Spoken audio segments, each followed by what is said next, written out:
kulantisan saaxiibayaal meel walba daafaha caalamka aad ka joogtaan kusoo dhawaada wararka Soomaalida ee channelkeena Captain K qodobada aad ku daawan doontaan waxaa kamid ah wararkii ugu dambeeyay ee xiisada u dhaxaysa Ahlu Sunna iyo Galmudug qaar kamid ah dadkii laga soo raafay Laascaanood oo dib u dejin loogu sameeyay Dhuusamareeb madaxweyne Axmed Madoobe oo Mareykanka kala hadlay la dagaalanka Al-Shabaab intaasi waxay ahaayeen qodobada ugu door karoon ee wararka Soomaalida channelkeena fadlan daawada haddii aad ku cusub tahay subscribe gambalelkana furo si aad u noqoto daawadaha ugu horeeya ee hela wararka iyo warbixinadeena mahadsanidin aynu ku bilaabnay wararkii ugu dambeeyay ee xiisada u dhaxaysa ururka Ahlu Sunna iyo Galmudug odayaasha dhaqanka ayaa walaac xoogan ka muujiyay abaabulka ka socda magaalada Dhuusamareeb ee ujeedkiisu yahay in lagu weeraro magaalada Guraceel oo toddobaadkii hore ay la wareegeen xoogga Ahlu Sunna xiisada maamulka Galmudug kala dhaxaysa hoggaanka Ahlu Sunna ayaa u muuqata mid sii xoogeysatay kadib iscasilaadii wasiirka amniga Galmudug Axmed Macalin Fiqi oo madaxweynaha Galmudug ku eedeeyay inuu diiday in fursad la siiyo dadaalada lagu xalinayo khilaafka sargaal sare oo ka tirsanaa kooxda nabadiidka Al-Shabaab ayaa isku soo dhiibay ciidanka xoogga dalka Soomaaliyeed gaar ahaan guutada 8aad ee qaybta 6aad sargaalkan oo lagu magacaabo Aadan Shiniyo Ibrahim horjoogayaasha sarsare ee nabadiidka Al-Shabaab u qaabilsanaa dhanka waxa ay ugu yeeraan jabhadda Aadan ayaa Al-Shabaab ku jiray 10kii sano ee la soo dhaafay wuxuuna ka soo howlgalay gobolada Hiiraan, Gado, Baay iyo Bakool isagoo ka qayb qaatay dagaalo dhowr ah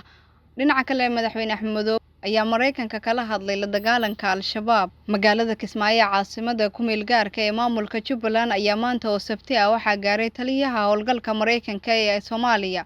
Colonel Thomas iyo wafdi saraakiil ah oo hogaaminayay ayaa waxa garoonka diyaaradaha Kismaayo ku soo dhaweeyay wasiirka amniga Jubbaland iyo saraakiil ka tirsan ciidanka Mareykanka ee ku sugan magaalada Kismaayo xarunta gobolka Jubbada Hoose madaxweynaha dowlad goboleedka Jubbaland Axmed Maxamed Islaam Axmed Madoobe ayaa xarunta madaxtooyada kulan kula qaatay taliyaha howlgalka Mareykanka ee Soomaaliya Colonel Thomas iyo saraakiil kale kulanka madaxweyne Axmed Madoobe iyo taliye Thomas ayaa waxa looga hadlay dagaalka ka dhanka ah Al-Shabaab taageerada howlgalka Mareykanka ee Soomaaliya iyo arrimo kale oo ku aadan maamulka Axmed Madoobe ayaa taliyaha howlgalka Mareykanka ee Soomaaliya ka dalbaday in deegaanada dowlad goboleedka Jubbaland laga bilaabo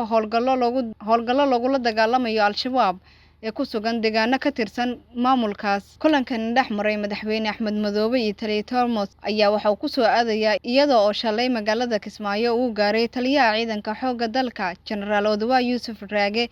dhanka kale hadaynu eegno Somaliland xildhibaano ka digay in la tarxiilo dadka ka soo jeeda koonfurta ee ku sugan Boorama xildhibaano ka tirsan golaha wakiilada ee Somaliland ayaa sheegay in maamulka Somaliland ay ugu digayaan in mar kale la tarxiilo dadka ka soo jeeda koonfurta Soomaaliya ee ku sugan deegaanada maamulka Somaliland xildhibaan Maxamed Abiib oo kamid ah xildhibaanada golaha wakiilada Somaliland ayaa sheegay in ceeb iyo fadeexad ay ka dhalatay dadkii sida qasabka ah looga soo saaray magaalada Laascaanood ee gobolka Sool Somaliland ayaa dhawaan magaalada Laascaanood ka soo musaafurisay dad ku dhow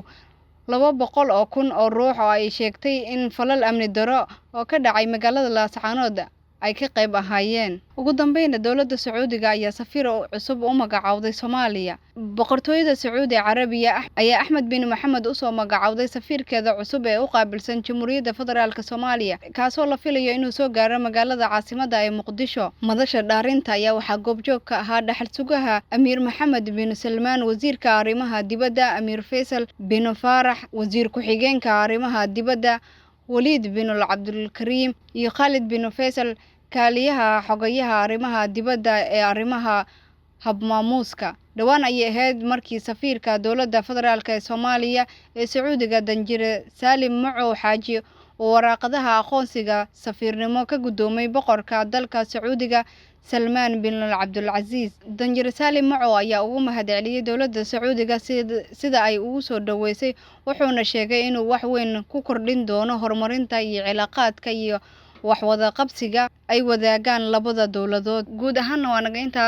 wararka Soomaalida channelkeena Captain K fadlan daawada haddii aad ku cusub tahay subscribe si aad u noqoto daawadaha ugu horeeya ee hela wararka iyo warbixinadeena mahadsanidin